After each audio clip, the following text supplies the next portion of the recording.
स्वागत है आप सभी का मेरे YouTube चैनल पर।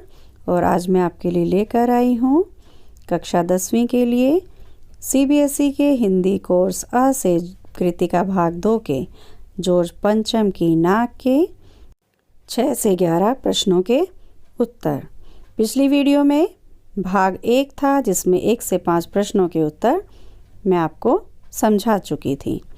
तो छठा प्रश्न है, प्रस्तुत कहानी में जगह जगह कुछ ऐसे कथन आए हैं जो मौजूदा व्यवस्था पर करारी चोट करते हैं। उदाहरण के लिए, फाइलें सब कुछ हजम कर चुकी हैं।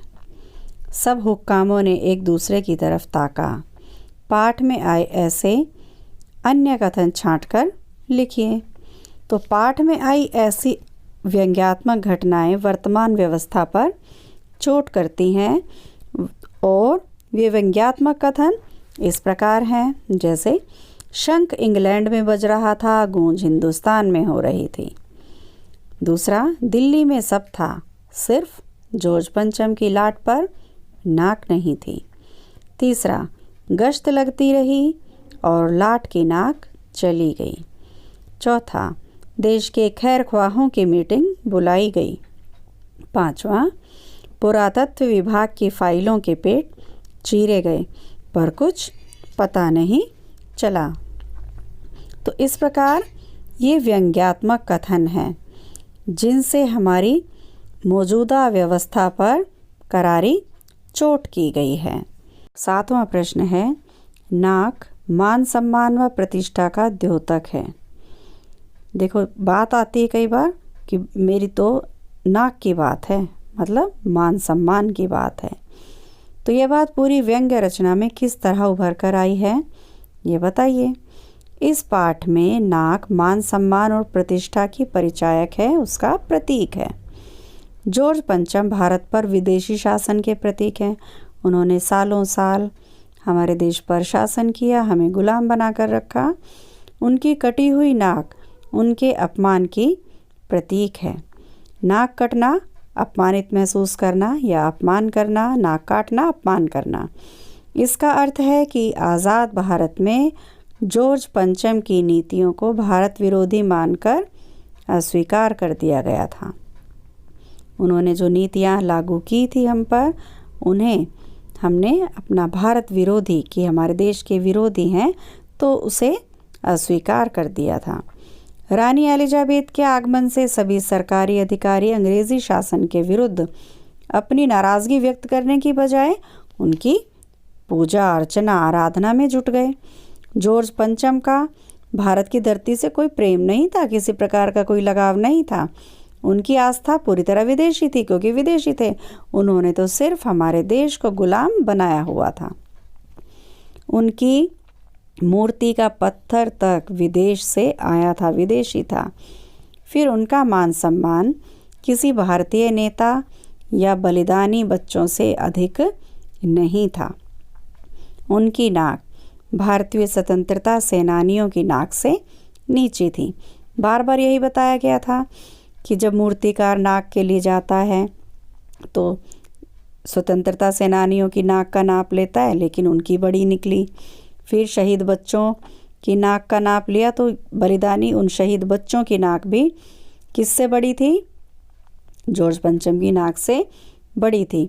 तो यहाँ पर यही दिखाया गया था कि जॉर्ज पंचम की नाक, उनका मान सम्मान हमारे देश के नेताओं से, स्वतंत्रता सेनानियों से, बलिदानियों से कम था। इसके बावजूद सरकारी अधिकारी उसकी नाक बचाने में लगे रहे, उसका मान बचाने में लगे रहे। लाखों करोड़ों रुपए बर्बाद कर दिए गए। यहाँ तक कि अंत में किसी जीवित व्यक्ति की नाक काटकर जॉर्ज पंचम की नाक पर बिठा दी गई। आखिर में क्या हुआ? अपनी उसी गुलामी मानसिकता को बचाए रखने के लिए किसी जीवित व्यक्ति की नाक काटकर जॉर्ज पंचम की नाक पर बैठा दी गई। यह पूरी तरह भारतीय जनता के आत्मसम्मान पर गहरी चोट है। 8वां प्रश्न है, जॉर्ज पंचम की लाट पर किसी भी भारतीय नेता, यहाँ तक कि भारतीय बच्चे की नाक फिट ना होने की बात से लेखक किस ओर संकेत करना चाहता है? मूर्तिकार को पता चलता है कि हर भारतीय नेता, यहाँ तक कि भारतीय बच्चों की नाक भी जॉर्ज पंचम की नाक से बड़ी है। यहाँ पर लेखक ने हमारे आत्मसम्मान की ओर संकेत किया है। भले ही सभी हुक्मरान, सभी अफसर रानी के स्वागत की तैयारियों में लग जाएं, लेकिन जब बात अपनी नाक की हो, अपने सम्मान की हो, आत्मसम्मान की हो, तो कोई विरला ही मिलेगा जो इससे समझौता करने को तैयार होगा। मतलब ऐसा व्यक्ति ही होगा जिसे ढूंढ पाना ही मुश्किल होगा, ऐसा कोई मिलेगा ही नहीं। तो इस प्रकार लेखक ने ये बताया है कि हमारे देश के नेताओं, शहीदों, स्वतंत्रता सेनानियों की नाक जॉर्ज पंचम की नाक से बड़ी है, हमारा आत्मसम्मान उनसे ज़्यादा बड़ा है। 9वां प्रश्न है, अखबारों ने जिंदा नाक लगने की खबर को किस तरह से प्रस्तुत किया? अखबारों ने जॉर्ज पंचम की नाक की जगह जिंदा नाक लगाने की खबर को बड़ी ही चतुराई से, कुशलता से छिपा लिया। सबके सामने ये जाहिर नहीं किया कि जिंदा नाक लगाई गई है, क्योंकि इसमें क्या था, हम सब का भी अपमान था। उन्होंने बस इतना ही छापा कि नाक का मसला हल हो गया है। मसला, मामला। राजपथ पर इंडिया गेट के पास वाली जॉर्ज पंचम की लाट के नाक लग रही है, और वो नाक कैसी है? असली नाक लगती है, जैसे असली नाक हो। तो सभी लोग सच तो जानते थे, परंतु उस सच को दबा दिया गया। स्वतंत्रता के बाद भी ब्रिटिश सत्ता की हुकूमत को इस प्रसंग के माध्यम से स्पष्ट किया गया है कि वैसे तो हम आज़ाद हो गए हैं, लेकिन हमारा दिमागी रूप से, मानसिक रूप से हम अभी भी उनके गुलाम हैं, आज़ाद हम नहीं हुए हैं। 10वां प्रश्न, नई दिल्ली में सब था, सिर्फ नाक नहीं थी। इस कथन के माध्यम से लेखक क्या कहना चाहता है? नई दिल्ली में सब था, सिर्फ नाक नहीं थी। किसकी? जॉर्ज पंचम की। और हमारी भी नहीं थी। हमारी इज्जत कहाँ हुई जब हम अभी भी मानसिक रूप से अंग्रेज़ों के गुलाम हैं। यह कहकर लेखक स्पष्ट करना चाहता है कि भारत के स्वतंत्र होने पर वह हर तरह से संपन्न हो चुका है। कहीं भी विपन्नता नहीं थी, कहीं भी कोई गरीबी, किसी प्रकार की कोई कमी नहीं थी। अभाव था तो केवल आत्मसम्मान का, जो हमारा अपना सम्मान है, सेल्फ रिस्पेक्ट जिसको बोलते हैं, स्वाभिमान का। संपन्न होने पर भी देश परतंत्रता की मानसिकता से मुक्त नहीं हो सका है। परतंत्रता क्या होती है? दूसरे का जब शासन होता है। स्वतंत्रता अपना तंत्र, अपना शासन। अंग्रेज़ों का नाम आते ही हीनता का भाव उत्पन्न होता था कि ये हमारे शासक रहे हैं, गुलामी का कलंक हमारा पीछा नहीं छोड़ रहा है।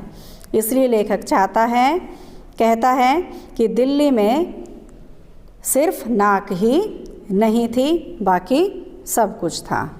भारतीय आज़ाद थे, लेकिन उनमें आत्मसम्मान की कमी थी। उन्हें आज़ादी तो मिली, लेकिन वो ब्रिटिश मानसिकता से मुक्त नहीं हो पाए।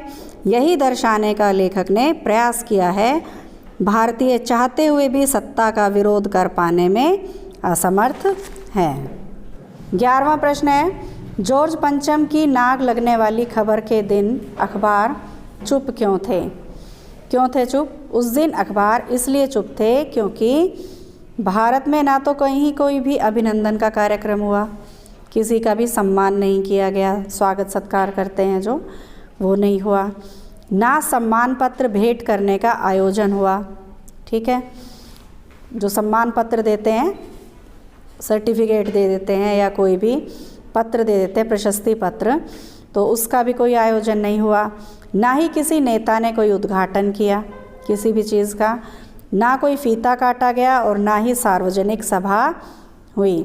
इसलिए अखबारों को चुप रहना पड़ा। यहाँ तक कि हवाई अड्डे या रेलवे स्टेशन या बस अड्डे या कहीं भी स्वागत समारोह भी नहीं हुआ। इसीलिए किसी नेता का भी ताज़ा चित्र नहीं छप सका और हम एक तरह से अपमानित थे और इसीलिए अखबार भी चुप रहे थे। अखबारों ने भी एक तरह का ये दिखाया था, विरोध किया था, ठीक है, कि 40 करोड़ लोगों का अपमान हुआ है सिर्फ एक नाक के लिए।